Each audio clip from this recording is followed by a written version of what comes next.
Hi, I'm Ellen Gormley and welcome back to my channel.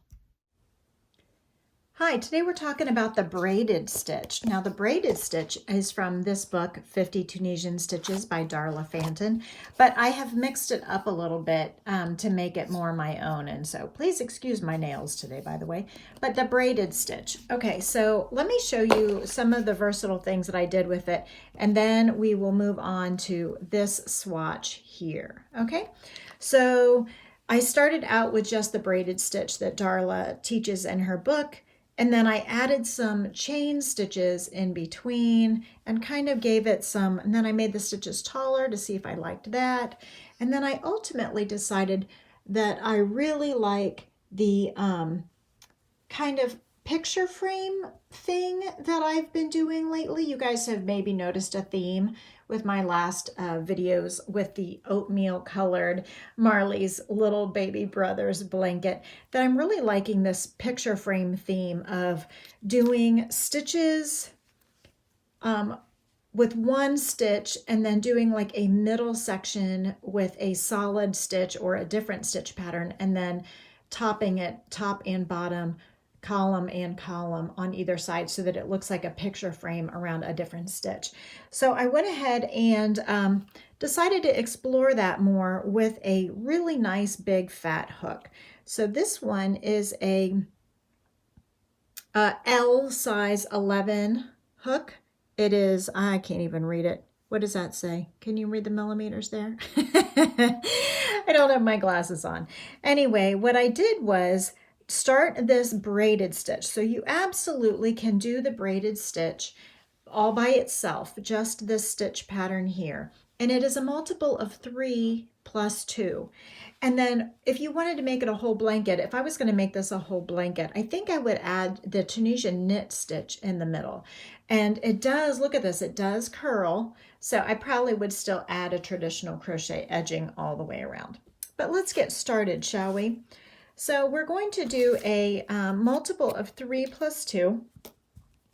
And remember, if you're going to do the picture frame kind of stitch, you want to plan for an equal number of stitches on either side for the columns, and however much you want for the middle, and have that proportion be right. So if you were making a full blanket, you might have more than 2 columns of braided stitch on either side.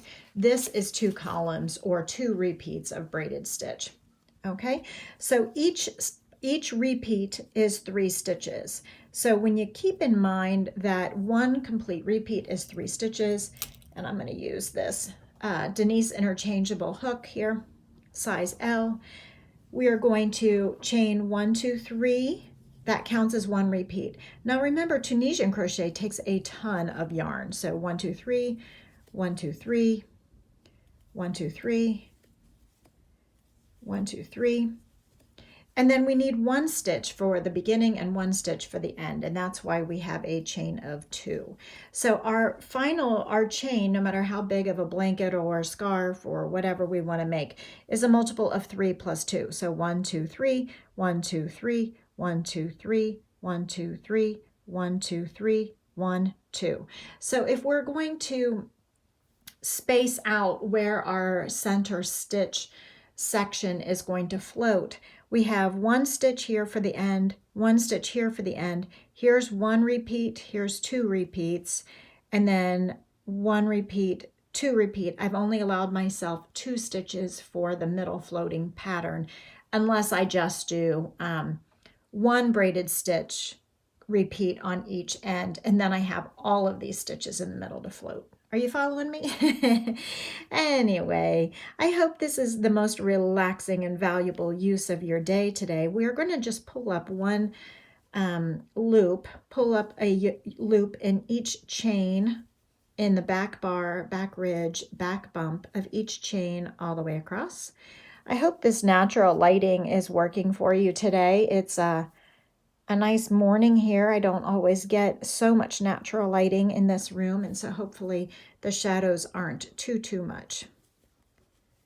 Okay, so you know I love Tunisian, and don't forget to check out the Summer of Babies 2022, even though the babies are actually coming in October and February. So I guess technically it's the winter of babies, but we are making these here in August at the time that I am filming. Okay, so we have one loop pulled up in each chain across, and we are going to yarn over and pull through one, and then yarn over and pull through two, yarn over and pull through two, the rest of the way across, just the traditional return pass. Nothing too fancy here, but the next row will be quite fancy.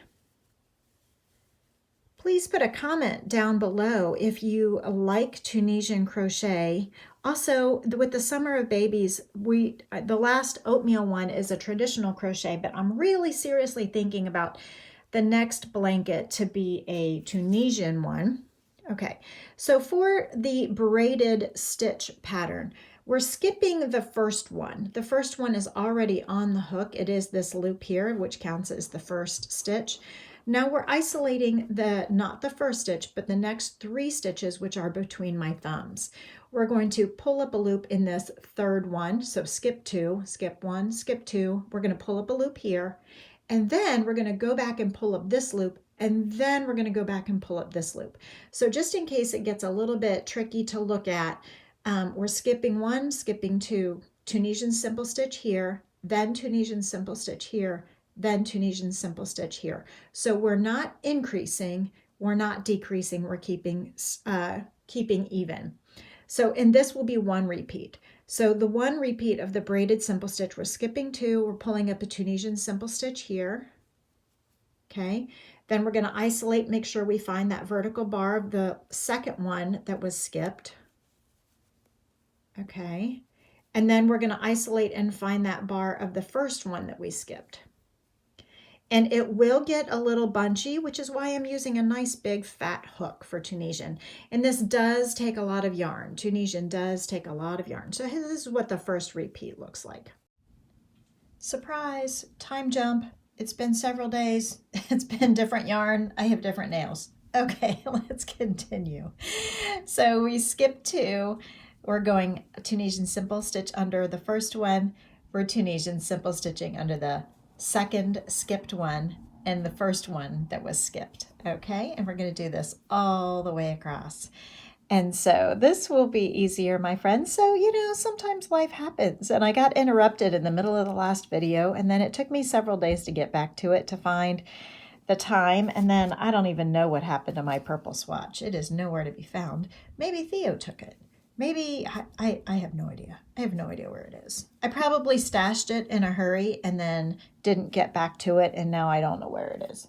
So that's pretty typical for me. Okay, so I have lots of hiding places for my yarn. Do you? So I have an ottoman that's a storage ottoman. I throw it in there. I have drawers. I have like a hutch in my living room, and I hide stuff in there. I often hide things under pillows or blankets on the couch so that Theo can't find it, but sometimes he still does. Anyway, I misplaced my swatch, but it's okay. So this is the last of the repeats across, and we have left just the end stitch here, and we're just going to Tunisian simple stitch underneath those 2 bars of that last stitch. Okay, and then the return pass is just a traditional yarn over and pull under 1, and then yarn over and pull under 2, and then repeat the yarn over and pull under just 2 each time across. Yarn over and pull under 2, yarn over and pull under 2, and so on. So I hope your week has been more relaxing than mine. Both my kids went back to school this week, so that involved moving twice. Once for one kid and once for the other kid. It involved a massive bruise on my leg, which I know when I did it that I was like, oh, that's going to make a bruise, but I didn't realize it was going to make that big of a bruise because I am kind of a klutz. Okay, so here we go. So now to repeat this pattern, to repeat this row, and if you're doing the entire body of your item with this same stitch, you're going to just continue this row. But for our picture frame version, we will do this row as many times as we want. And then after this row, I'm going to show you how to do the the Tunisian knit stitch in the middle. So we just want to make a little picture frame, so to speak. So I'm going to do 2 rows of this braided stitch. Nothing new here. I just want to show you what it looks like when you put it on top of an already existing row of braided stitch. And this time, I promise, if you hang out until the end, I will show you how to do the bind off in pattern. So sometimes with Tunisian, I don't always show you the bind off because I generally just bind off in single crochet or slip stitch, depending on, I just experiment and see how it looks. And if it bunches up too much, then if the single crochet bunches up too much, then I default to the slip stitch. And if the slip stitch doesn't feel complete, then I'll just do the single crochet. It really doesn't matter. Okay, because it's just 1 row and it's the topper. Okay, so here's where we are. And I'm trying to take advantage of this natural light a little bit. I'm sorry about the shadow. Look at that shadow. So it's morning. I think the other day when I was filming, it was evening. Who knows? Okay, so yarn over and pull through 1, yarn over and pull through 2, yarn over and pull through 2, yarn over and pull through 2. On this next row, let's go ahead and add in the Tunisian knit stitch. If you remember, the Tunisian knit stitch is when you stab all the way through the vertical bars of a stitch so that you split the front one and the back one. The problem with Tunisian is that it does use just a ton of yarn. And so because we're always pulling, or often pulling just the front loop only, it makes it curl in. So if you've never seen my video on how to stop Tunisian from curling, go search that on my channel. So it's there. I'll try to think of a way to link it or whatever. Maybe I'll put a card up here for you to click it when you want. So, okay. So now to add in the Tunisian knit stitch. So if we are going to put just the braided stitches here, like 1 column of braided stitches on either side, and then do the knit in the middle so that we have a nice proportion of picture frame, we're going to go ahead and do the braided stitch first with 1 occurrence or 1 repeat. And now we will go ahead and switch to the Tunisian knit. So Tunisian knit, so if I isolate this next vertical bar, I'm going to split the front and the back loop. So here's the front side, here's the back side back here. I'm going to split it by stabbing straight from the front to the back and split those stitches. And that's what makes the stockinette looking V. So we're just going to stab from the front to the back and split the front leg and the back leg of that loop. Okay, so this also is and we're going to just do this until we get to the last repeat. And this is why people are like, oh, why not just knit? But this is a wonderful combination of Tunisian crochet and knit like Tunisian crochet. Okay, so, and we've come to the last stitch and the last repeat of the braid. So we're going to go ahead and stop the knit stitch now and pick up just the braid. So these last 4 stitches, we get to 4 stitches remaining. We do 1 braided unit, and then we do 1 Tunisian simple stitch for the edge. Okay, and we will go ahead and do this. Yarn over and pull through 1, yarn over and pull through 2, yarn over and pull through 2, yarn over and pull through 2. So we are empty nesters once again. Patrick is starting his 2nd year of college. Mara is starting her 4th year of college. Although after she spent a semester in Korea, it might take her an extra semester to get done or 2, and that's just fine with me. Okay. Let's see. Okay, so there we have our Tunisian knit stitches that are floating. Should we do that row one more time? So let's do a braided stitch unit here for the edging to create that column up the side. And then we will Tunisian, oh, getting some tangles. Tunisian knit, stab through from the front to the back, all the way through the fabric, all the way through the fabric. Super, super easy and fun. And the back side will look like garter stitch or purl stitch, just like the front side is looking like knit, just in case you were concerned or wondering. You'll get some purl bumps there. Okay, and we get over to the last braid and we'll do a braided unit, the last 4 stitches. Okay, and then on my purple swatch, I had done 2 columns of braided stitch, so that makes 7 stitches remaining where you would start that braid. Okay, so let's go ahead and fasten this one off, or not fasten this one off, I'm sorry, return pass.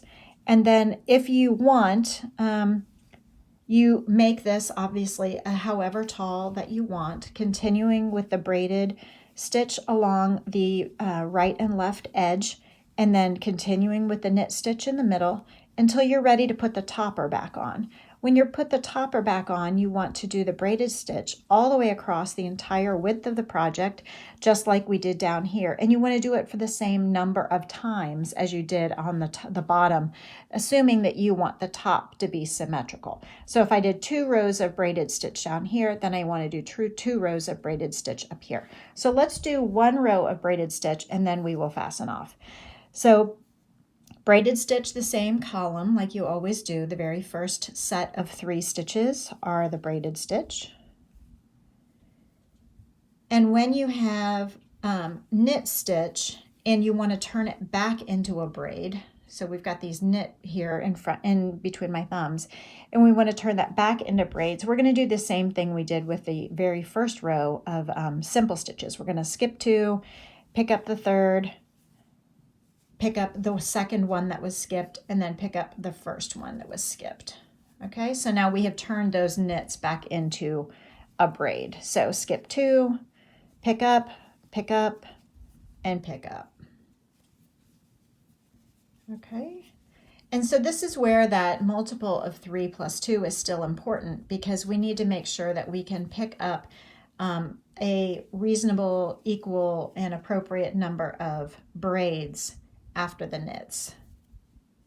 Okay, and then we are left with 1 braided grouping and 1 edge stitch. So we'll go ahead and braid that just like we did each time up the column,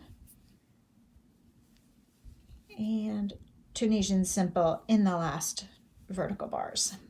Okay, so we did 2 rows of braided, 2 rows of knit, and now we did 1 row of braided, but the whole point is just to show you how they transition from one to the other. So obviously you're going to change the frequency, or change how many you do of each depending on what you want for your project. Okay, this does make a very squishy, yummy fabric, even with the big L hook and the worsted weight yarn. This yarn, just like the purple that I had the other day, is Paint Box Yarns from Love Crafts. So the link will be in the description below. If you order through my link, you will, it's an affiliate link, so I might get a teeny weeny kickback, but you do not pay any extra. And they usually have some pretty fantastic sales going on.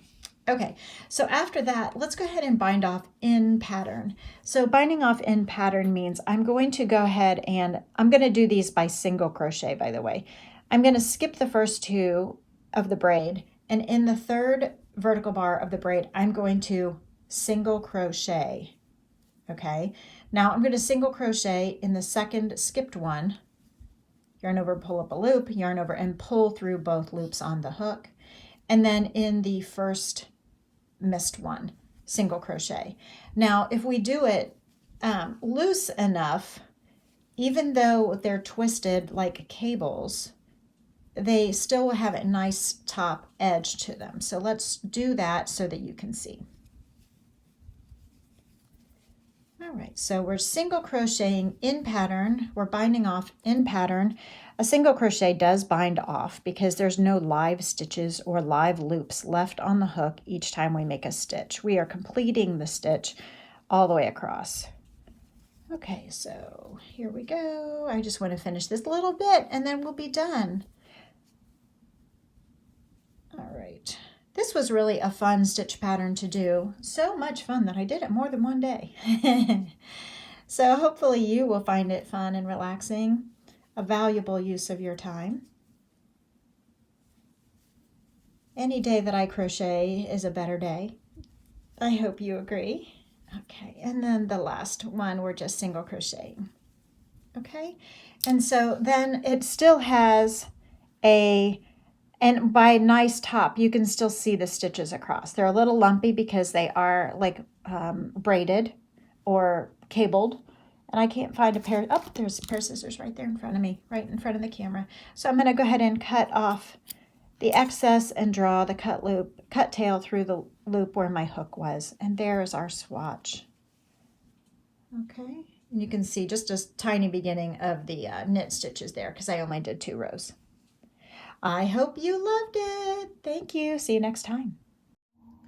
Hi, I'm Ellen Gormley, and thank you so much for spending time with me on my channel. I hope you've had a relaxing and valuable use of your time. So if you liked this video, here's another one that's similar that you might also enjoy.